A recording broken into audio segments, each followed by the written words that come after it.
Hello, and welcome to another episode of Leader Generation brought to you by ModUp. I'm your host, Tessa Burg, and today I'm joined by Jeremy Haft. He is the Chief Revenue Officer at Digital Remedy, and we're very excited to talk about the future of performance marketing. The landscape is rapidly changing, and how we navigate personalization, privacy, and the precision of how our messages and our experiences reach customers is evolving at a rapid pace. But Jeremy has over 20 years of experience in managing and scaling revenue in the competitive ad tech landscape. So he is the perfect guest for today's conversation. Jeremy, thank you so much for joining us. Thank you so much, Tessa. Appreciate the opportunity to speak with you all. So first, before we dive into what's happening with data and cookies and measurement, first tell us a little bit about yourself and your role at Digital Remedy.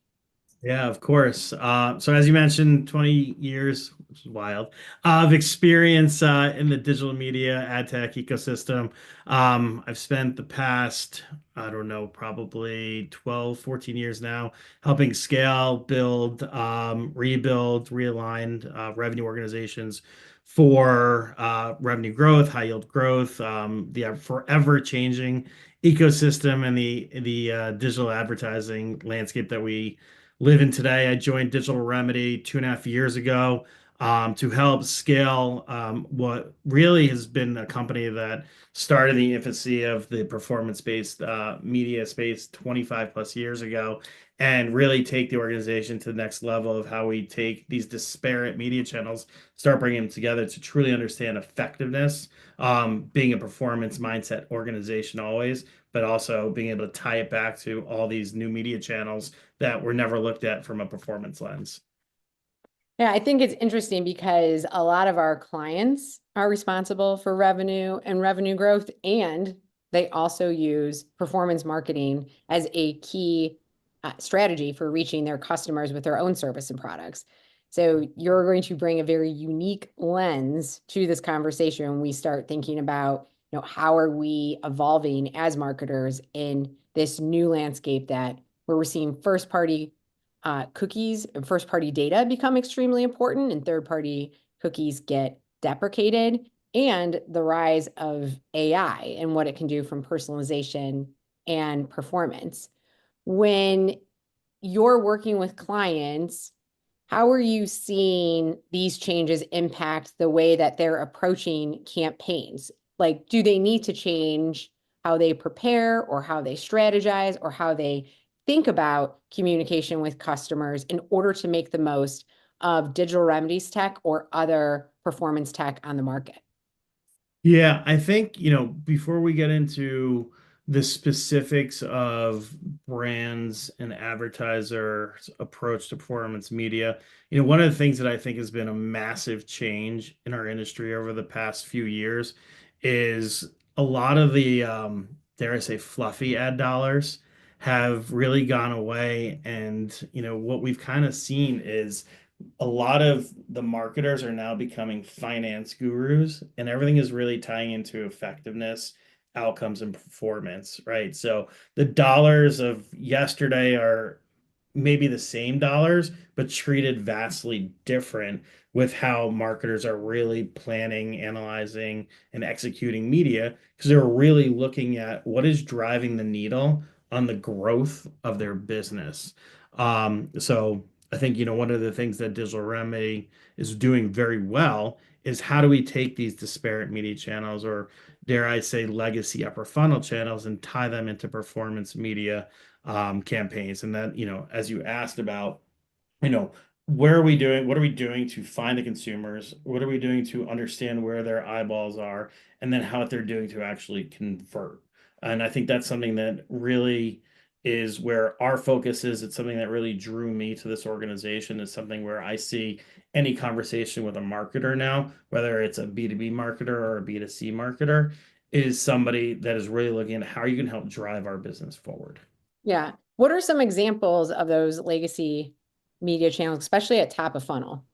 Yeah. So, it's funny. You talk about the funnel and, is it the traditional funnel approach? Because every single person's consumer journey is completely different, right? And everything, dare I say, is treated in a performance capacity because we're always optimizing to what that ideal um, path to purchase is. And for you, it might start from search, and then you might see a CTV ad, and then you might go and do something, right? Where does the credit go? And then flip that, and maybe I saw a CTV ad, and then I searched, and then I converted. Who gets the credit, right? So when you talk about those upper funnel media activations, you've got digital out of home, right? There's full attribution now really tied to exposure to somebody actually doing something. Audio, CTV and OTT, all these media channels that again were built for awareness or likeliness or I'm sorry, consideration is now taken into account of how much product or service did I sell based off of exposure to those media channels. I remember back in the day when I worked in consumer marketing, it was so hard when lower funnel channels were doing well. It was very hard to keep investments in the higher funnel channels because there wasn't such a direct line of visibility. And what I always got to ask is like, how much more could we spend in paid search? Like, we love paid search. It's like, well, the volume for who comes and converts on a product is in somewhat based on their awareness of said product and having seen the product, the solution, the positioning at a moment when they need it to. So what are some ways that you're making sure those awareness channels have some targeting or precision messaging worked in so that there is that nice tie down to influencing conversion? Yeah. Great question. I mean, listen, I think a couple of it has to do with data-driven marketing strategies, right? There's an element of personalization. There is an element of how is AI being used to understand who my audience is, and then building personalized creative messaging or dynamic creative as well. DCO is something that is definitely being deployed, and it's being deployed across different media channels, which, when you talk about historically, it wasn't used in a way where you can real time change creative on the fly based off of key metrics or key signals of who that audience is, who that household is, what the data and privacy compliant data is of what those households are, so that you can make sure that you're reaching, and dare I say, we've all been saying it for so long, is right message at the right time to the right person on the right device, right? But now you can make so many more decisions in that micro millisecond than you previously were able to. One of the things, kind of backtracking back to the question on, talking about using these upper funnel media channels to actually drive conversion, and then tying that into what you just said about how much more money can we pay, buy into search, right? People were spending in search because it was attractive from economy's perspective, but it was also attributable, right? That's a Yeah. word to use, right? Attributable. Yeah, sure, why not? Another buzzword for our industry. Right. But to be able to actually correlate performance, right? We know somebody took an action, they went to our site, or they took some sort of action. Now we can tie these media channels together and actually show that correlation of how those media, CTV, for example, is impacting an increase in performance or in search, right? Previously, it wasn't been able to be done. Now you can. That's where people are starting to say, okay, I'm willing to take some money out of these other media channels, whether it be search, put it in here because I know if I put X amount of dollars in there, I know it's going to increase my search performance if I didn't versus not putting dollars in there. So those are some of the solutions that we're thinking about and seeing today that advertised marketers are starting to do because they see at the end of the day, I can only pump so much into search, but I know again that every single data, every single report, every single study says more and more eyeballs are going to that big screen, right? Up on your wall. Um, so that's one area where we're seeing, a lot of success. And there's been multiple reports from very large OEMs and streaming services about the thousands upon thousands of advertisers that never actually spent in CTV before because they're always just performance-driven marketers that are now taking their dollars. Once in 9,000 brand new advertisers. We also are 20,000 new advertisers. I heard somebody say something, 9 million new advertisers are going to start spending in these mediums because they know that you can actually tie back real performance metrics to these channels that you historically weren't able to. Yeah, I agree. The results and the data and seeing that others are doing it builds confidence with marketers to at least Mm. test And and try. marketers also like the FOMO effect, right? Yes, exactly.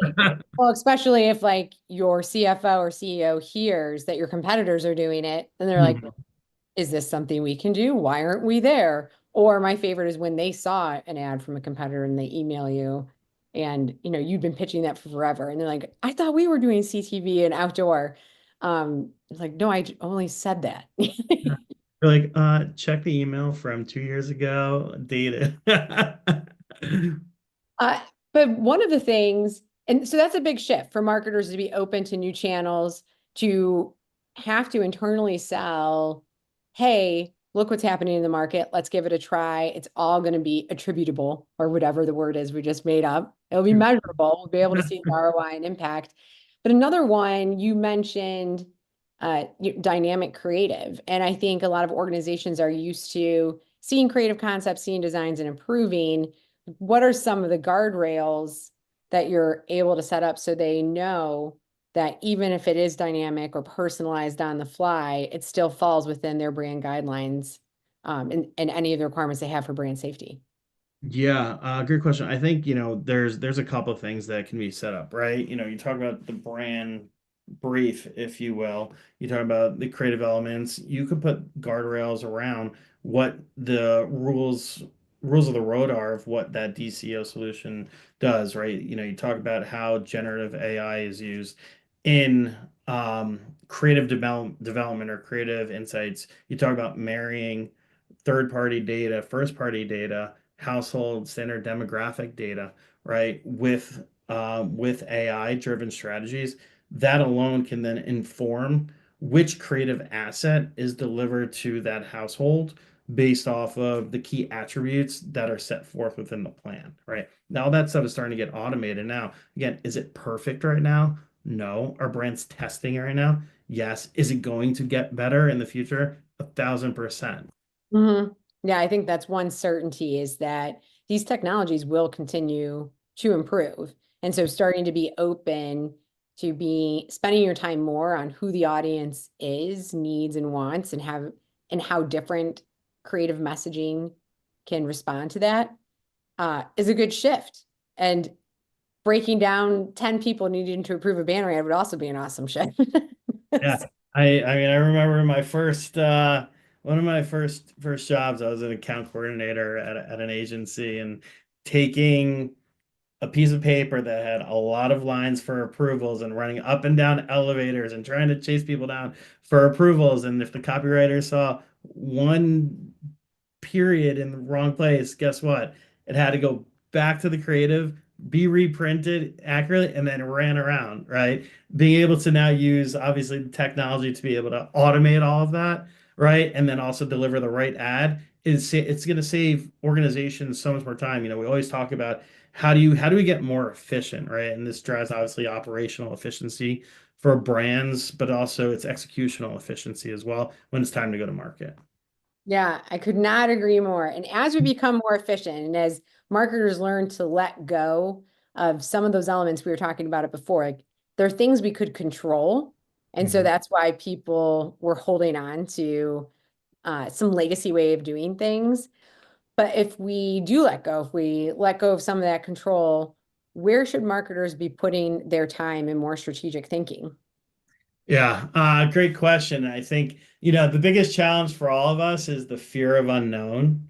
And what the next new solution brings, and are we going to dabble in it or are we not? And, one of the things that I found myself start playing in, because at the end of the day, we all have great ideas, but sometimes you just get stuck, and being able to start taking those ideas and inputting them into an AI bot or chat GPT or one of the many AI-driven solutions there, what I find it really gets you, dare I say, 80% of the way. It takes a lot of that operational lag out of the workload, and then you can then take that and fine tune the rest. So it really becomes more impactful when whether you're talking about creative messaging or strategy or an omni-channel media mix, or how am I going to find my ideal customer? What is my ideal customer profile, depending on where you are in your life stage of your brand or your focus? It really starts helping you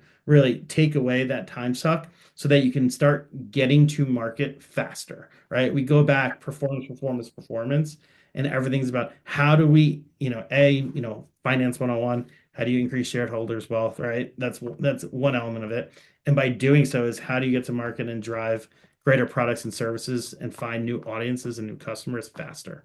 And that's really what these AI-driven models and solutions are starting to help organizations of all size do. Yeah. I I love that answer. And something that you said before the call that I think is really important to highlight, it allows you to get to know individual clients and companies or individual customers deeper to produce more personalized content for them.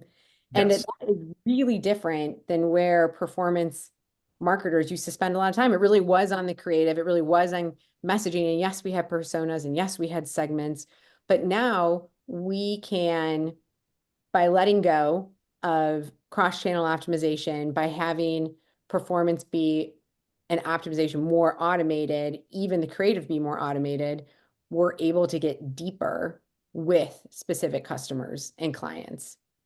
Yes, and I think, one of the things that we we offer our customer set, and it's something that you always talk about. Well, you also want to drink your own Kool-Aid. Let's make sure it's Red 40 free. Is we're it's not only it's what we're offering from an account-based marketing ABM perspective to our customers, but we're actually doing it for ourselves as well, right? You spend time really drilling down into what your ideal customer profiles like, because depending on who you talk to, everybody's like, well, I want to talk to everybody, right? I want everybody to buy my product and services. But guess what? Not everybody wants your stuff, and that's okay. But if you can really drill down and understand who your ICP is and then build an ABM strategy, I feel like it's acronym bingo right now. But what we're able to do is really build out creative solutions and really 360 approach those specific ideal customer profiles, and then use the technologies to really figure out what that right path is and what that journey is to really engage and spend time and nurture those potential leads into then becoming potential customers of our organization, or respectively our customers when we engage in ABM strategies for them. And I feel like the more you nurture high quality conversations, then the higher value the sales conversation will be. And I know a lot of our clients want to be a great partner to their sales teams, but there are those legacy metrics that people are really used to being held accountable to. Like, how many people did you reach with this? What were the overall impressions? And even from sales teams, how many, how many, how many? How can marketers combat that? Like, what are the new metrics and KPIs that are really most important when we think about this opportunity to go deeper and nurture high quality conversations to tee up a great opportunity for sales? Yeah, well, when you put my revenue hat on, it's not about the leads, it's about the conversions. But but you obviously have to you got to get to the leads first. And there are there are attention metrics that are being used. There's engagement metrics, dare I say time spent metrics as well, to understand how these prospects are engaging with your brand or a brand, the brand in itself, and what do they care most about. And the beauty about the digital ecosystem is you can measure it all, right? So what areas of the messaging is that qualified lead spending time with? How do we then take that and personalize more messaging in real time to be able to then know, okay, we have them on the line. how do we start giving them more of that material, that content, that messaging, that personalization, so that they either proactively reach out there, okay, I'm in, I want to learn more, or we know it's the right time to send one of our sellers off to actually try and engage and spend time and really hit them from a one-to-one perspective. Yeah, and I think a lot of marketers love to get to that one-to-one perspective, but there's this fear that with third-party cookies being deprecated, it's going to be harder and harder to reach back out or stay top of mind. How are you solving and helping clients stay top of mind and reach the right customer with the deprecation of third-party cookies? The forever deprecation of third-party cookies.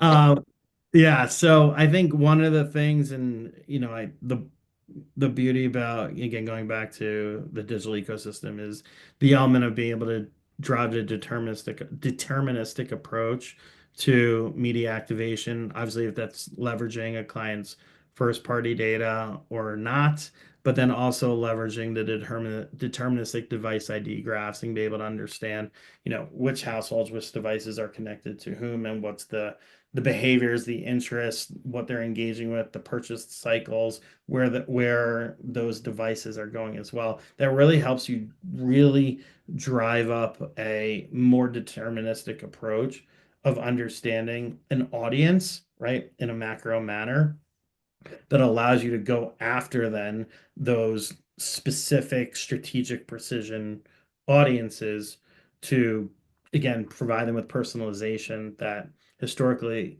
they were just getting the general content. Yeah. I agree. And one of the areas that we're balancing too, when we talk about reaching people at the right time, is paid and organic strategies. And even, almost everywhere I work, they've been siloed. We've had, organic social media experts, organic SEO experts, and then paid sat somewhere else because there was so much expertise required for media planning and spending all that time on picking the right channel, as opposed to now, Digital Remedy gives you the tech to optimize across all the channels. So how is that impacting those silent silos between paid and organic? Yeah, it's interesting because you're taking me back to a time when I was focused on helping build a sales org where paid on and earned was a very, very important piece of business, and it was in the social video space and the world in which virality, meant so much. How do you get, how do you use paid advertising to basically put gasoline on a fire and let it go, right?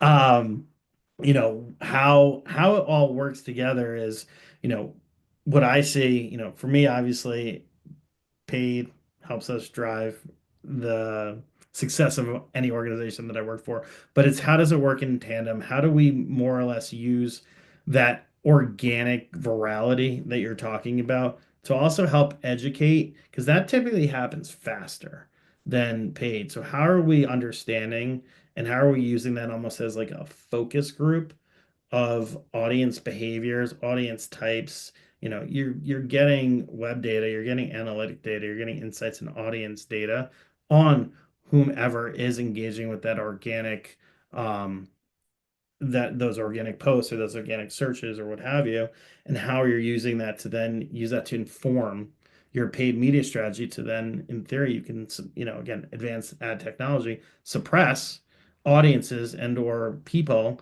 or areas or regions that have already been exposed to your messaging so that you're then not duplicating because those people already saw it and or are engaging. Or on the flip side, they engage, you give them a different offer so that they can convert if they haven't converted, right? So there's a gazillion different strategies that can take where paid and organic can really live in a symbiotic manner.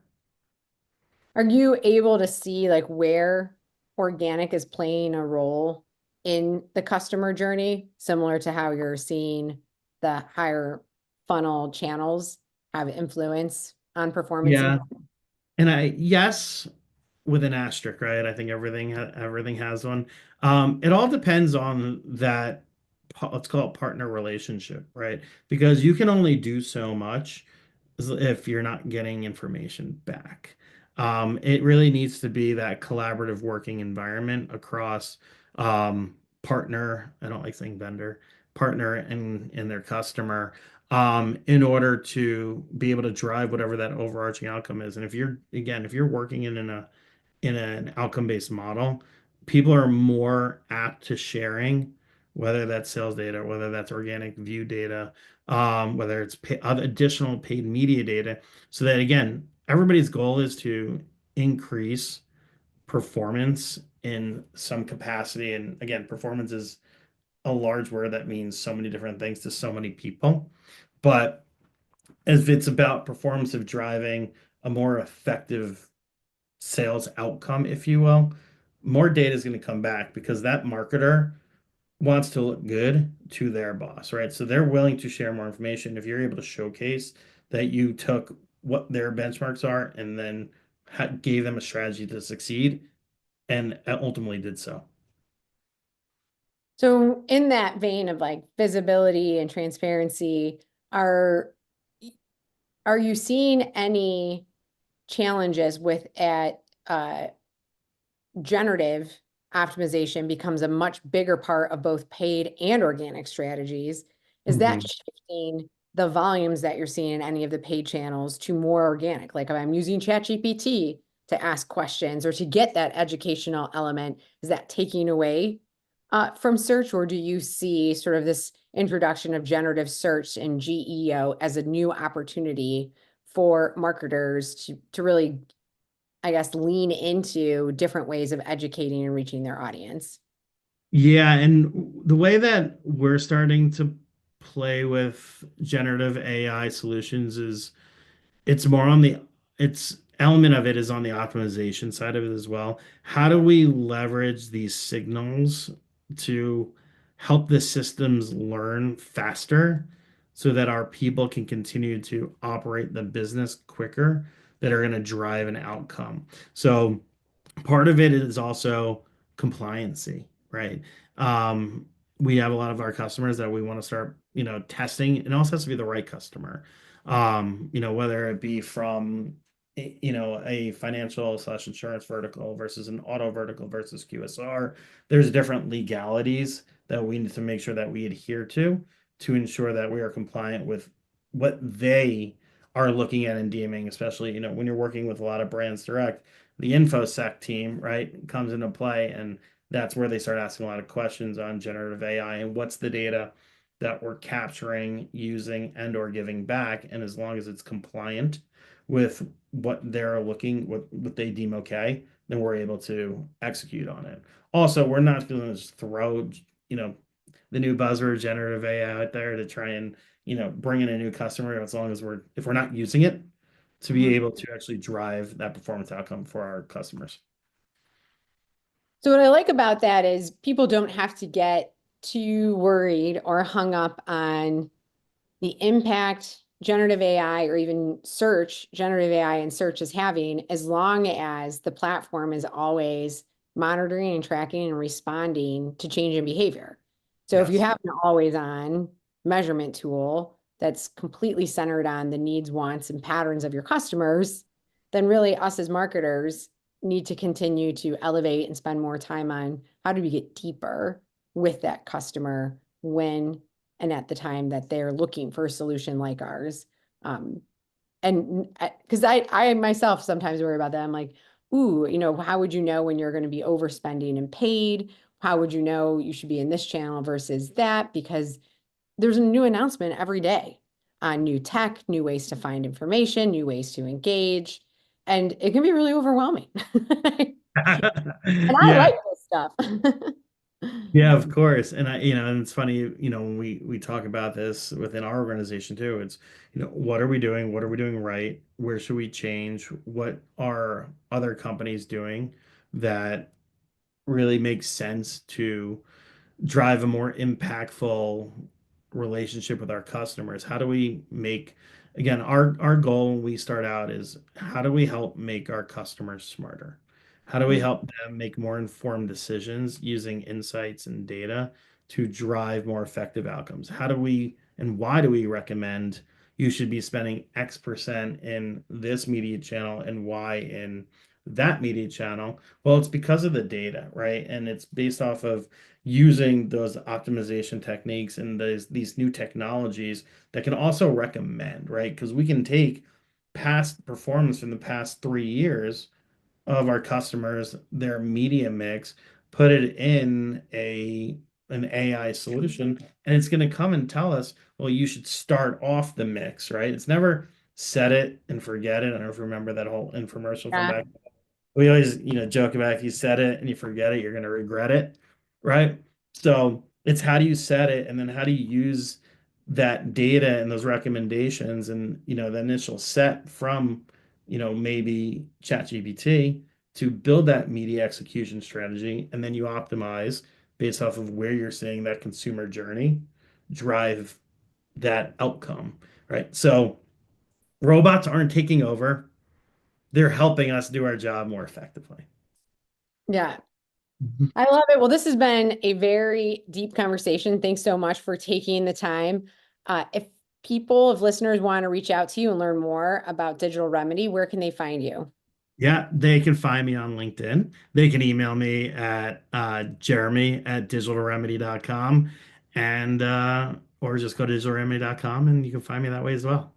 That's awesome. And before we leave, actually, because this has been a great conversation, what are you most looking forward to? Like what's coming up for either Digital Remedy or just in the performance marketing space that Mhm. in 2025 you think is going to make a major impact that marketers need to be aware of? Yeah, I think oof, that's the hardest question of them all, Tessa. No, what I'm looking forward to, again, being in the performance media space, the outcome-based space, there's obviously a lot of talk about the I don't want to call it the shift, but the growth of more advertisers on CTV and OTT. There's a tremendous scale there. We all know that's where the eyeballs are. How do we help our customers and educate them on why they need to spend more there? Obviously, it costs more, but is it driving a better outcome for our customers? Obviously, also what's interesting is, all the news on, dare I say, safety and suitability and what is happening there and what is defined by that and how we're ensuring that all of our brands, across the entire ecosystem, not just a Digital Remedy, are future proof because at the end of the day, there's always going to be bad actors. They're, Mhm. they're, they're always going to be out there. What are we doing as an entire industry to safeguard everybody, both from a consumer and an advertiser perspective, from questionable content? And again, lastly, is personalization. That's going to be a dramatic continued build and growth for our industry. So seeing again, going back to the forever big question of how do I reach the right person at the right time with the right ad and the right device? It's now how do I do it in a personalized capacity? And I think that is something that's really taking flight using all these new tools such as generative AI, DCO, et cetera. Yeah, I love that. I think this episode has been a really great roadmap for performance marketers to manage up, manage up to your CEO on introducing new metrics, introducing new potential channels that will still be attributable to driving more conversions and sales, and really refresh this space at a time when I think these changes feel very scary.